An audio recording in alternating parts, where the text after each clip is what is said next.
Good evening, everybody. I guess a little late for evening. First of all, thank you to all you to hanging out and waiting around for us. So we appreciate that. You know, having the first pick and then a pick late obviously is a long night, so we want to thank you for that. Also want to thank our fans. We had over 7,500 people at the Q tonight, and it's just another showing of what great fans we have here in Northeast Ohio. So that's fantastic. Obviously tonight for us, you know, very exciting. It's been a long, methodical process that we've gone through with an unbelievable amount of depth. And we feel absolutely fantastic about the two guys that we added to our team. They're both players that were top of our board the entire season.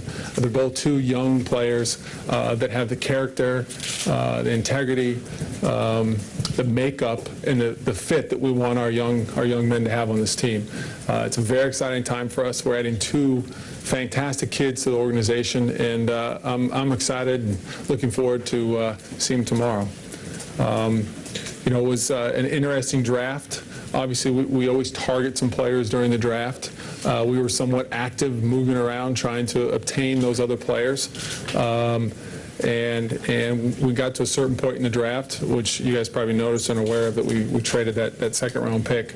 We got to a point in the draft where, hey, there's no other guys on the board that we're interested in taking at this point, so we traded that pick for two future second-round picks, which works out well for us. So with that, any questions from anyone? Yeah, Chris, how much debate was there in the end about Irving and Williams, and when did you finally come to that decision that Kyrie was your guy? You know, certainly there's always debate, but it was pretty obvious early on that he was our guy. How early is early on? I'll tell you that during the season, he was, from our scouts that do rankings, he was always the #1 guy on their board, so to speak. And Byron, did he really beat you in a shooting contest when he was here president? Is that no, true? he did not. No, he didn't. He won. Well, we played 2 games. He won one. I had to let him win one, and then I won the second game. I just wanted to let him know that I was still better shooter. I told him tonight that I'm going to give him some more beatings once he gets here. We talked very briefly about him during the season, but how excited are you about his game? Is he the kind of playmaker that, you didn't trust your offense to? No doubt about it. And like, CG just said, we were so excited about this young man. And talking to him tonight, he's excited about being here. He's looking forward to being here tomorrow.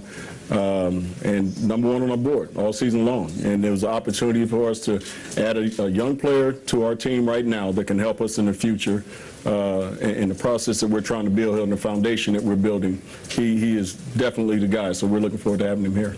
Chris, can you just address the 2 positions that you probably had the most depth at, were point guard and power forward, and the 2 picks that you made at one? Yeah, from early on, Jason, we've made a decision drafting that high. We're going to take the 2 best players, the 2 best talents, and the 2 best humans that fit our team.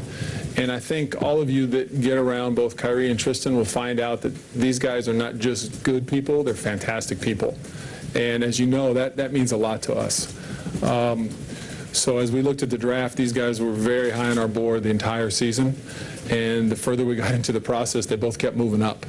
And that was important to us. And so regardless of position, we're going to take the 2 best guys and add them to our foundation and keep moving.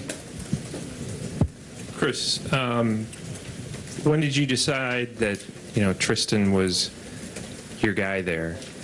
Was it after the workouts, or, how long of a process was that? Because it obviously took some people by surprise, which is probably what you were trying to do. Yeah, so this is actually pretty good. My guys tease me a lot because they'll say I'll go watch a player play for 30 seconds, and then I can't stop talking about them, and I'm sending emails, and I'm telling every scout's got to go down there, and we got to go to practice, and we got to do everything, and they give me a hard time about that, and generally never let it down. And he was one of those guys. Just early on, seeing him play in the beginning of the season, for me, just the motor, we talk about the motor, the athleticism, the energy, the competitiveness, the 50-50 balls, the second effort, in the Big 12, which is a BCS conference, averaging 14 points, high-level shot blocker, plays above the rim. You think about putting that with Kyrie, who's a playmaking facilitator and can distribute and make other guys better. we feel like that's a pretty unique combination. And we didn't look at this in a vacuum. We also looked at it holistically. We're going to bring in two good young players together that can grow. And it's important that these guys are the right kind of humans, and they're willing to give up a little bit of themselves for the team, and these guys are.